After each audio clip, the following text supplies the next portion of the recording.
Praise the Lord. एक बार फिर मैं आपका स्वागत करता हूं परमेश्वर के जीवित वचन में। प्रिय मित्रों, आज हम परमेश्वर के वचन से दाखलता के विषय में मनन करेंगे। आज की वीडियो में आप जानेंगे बाइबल के अनुसार दाखलता के क्या क्या अर्थ हैं, परमेश्वर ने दाखलता शब्द क्यों प्रयोग किया, या परमेश्वर ने दाखलता का उदाहरण ही क्यों दिया। तो गाइस, बने रहिए मेरे साथ इस वीडियो में, इसे पूरा ज़रूर देखें। और यदि आप इस चैनल को पहली बार देख रहे हैं या आपने इसे अभी तक सब्सक्राइब नहीं किया है तो प्लीज़ इसे सब्सक्राइब करना मत भूलिए और साथ में बेल आइकन को भी क्लिक कर दीजिए। तो आइए वीडियो शुरू करते हैं। प्रिय मित्रों, जब भी हम दाखलता शब्द सुनते हैं हमारे मनों में सबसे पहले यूहन्ना 15 उसका 5 वचन आता है, जहाँ प्रभु यीशु मसीह ने कहा है, मैं दाखलता हूँ, तुम डालिया हो। लेकिन ऐसा नहीं है कि परमेश्वर ने केवल खुद को ही दाखलता बताया है। परमेश्वर ने समयों के अनुसार दाखलता को 3 भागों में दर्शाया है।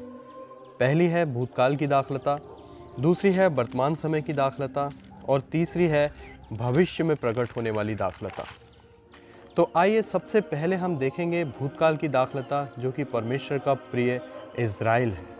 बाइबल कहती है भजन संहिता 80 उसका 8 और 9 में, तू मिस्र से एक दाखलता ले आया और अन्य जातियों को निकालकर उसे लगा दिया।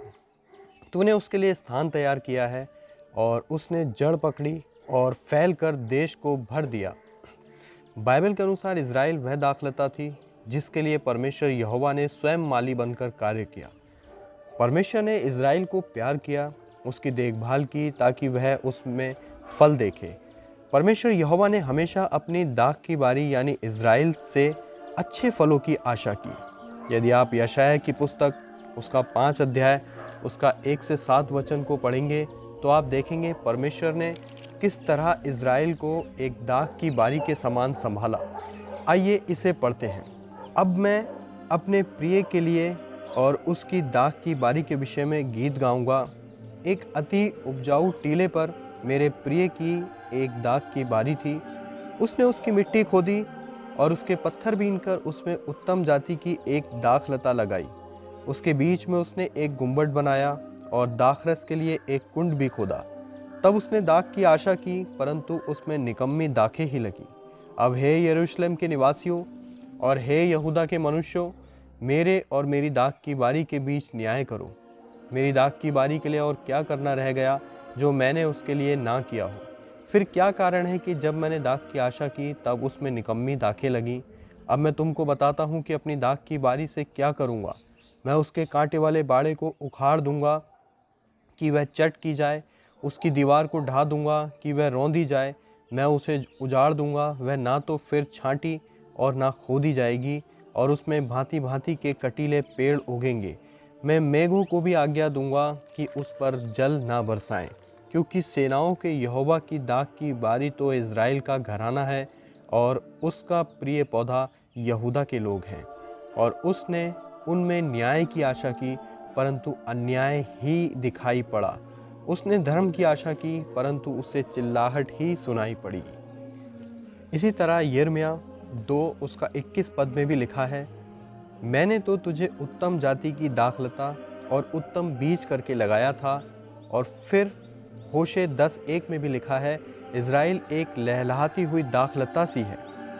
अब परमेश्वर ने इज़राइल को दाखलता करके इसलिए संबोधित किया है क्योंकि दाखलता में लगने वाला फल यानी कि दाख बाइबल के पुराने नियम के अनुसार आनंदित करने वाला फल है।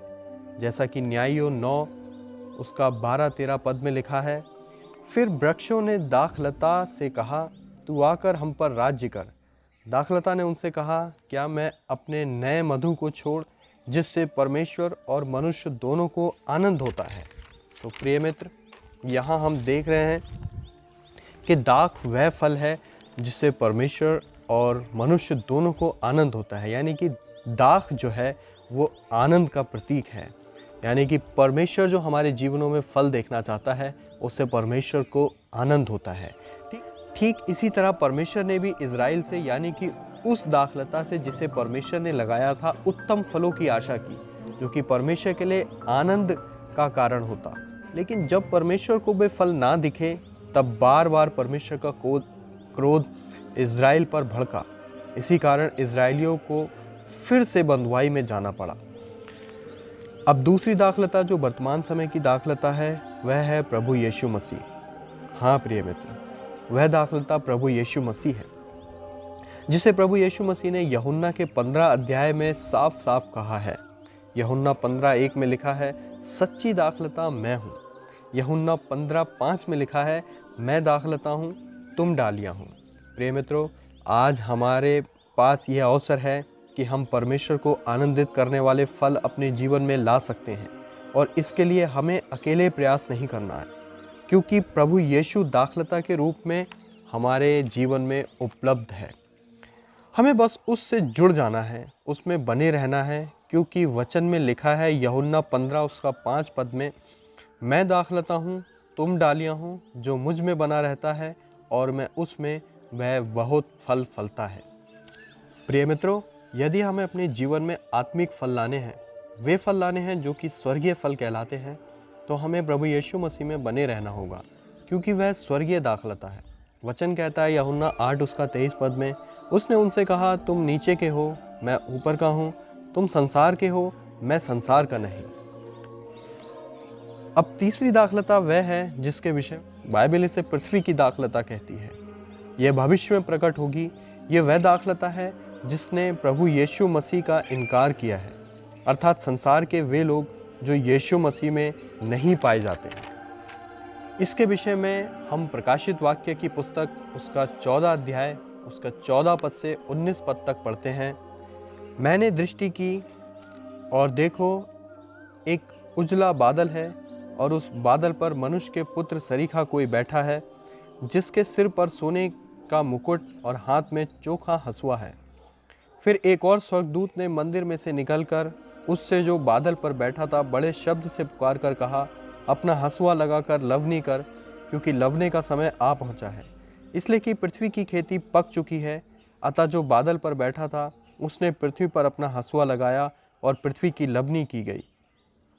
फिर एक और स्वर्गदूत उस मंदिर में से निकला जो स्वर्ग में है, और उसके पास भी चोखा हँसुआ था। फिर एक और स्वर्गदूत जिसे आग पर अधिकार था वेदी में से निकला, और जिसके पास चोखा हँसुआ था, उससे ऊंचे शब्द से कहा, अपना चोखा हँसुआ लगाकर पृथ्वी की दाखलता के गुच्छे काट ले, क्योंकि उसकी दाख पक चुकी है। तब उस स्वर्गदूत ने पृथ्वी पर अपना हँसुआ लगाया और पृथ्वी की दाखलता का फल काटकर अपने परमेश्वर के प्रकोप के बड़े रसकुंड में डाल दिया। अंत में आपसे मैं ये कहना चाहूँगा कि आप अपने जीवन को स्वयं जांच सकते हैं। यदि आपके जीवन में आत्मिक फल हैं, तब तो आप प्रभु यीशु मसीह में हैं, और यदि नहीं हैं तो आप पृथ्वी की वह दाखलता बनते जा रहे हैं, जिसे एक दिन परमेश्वर के प्रकोप के बड़े रसकुंड में डाल दिया जाएगा। चुनाव आपको करना है। यदि आप आत्मिक फलों को जानना चाहते हैं तो आप गलातियों की पुस्तक उसका 5 अध्याय उसका 22 और 23 वचन को पढ़ सकते हैं। परमेश्वर आपको आशीष दे।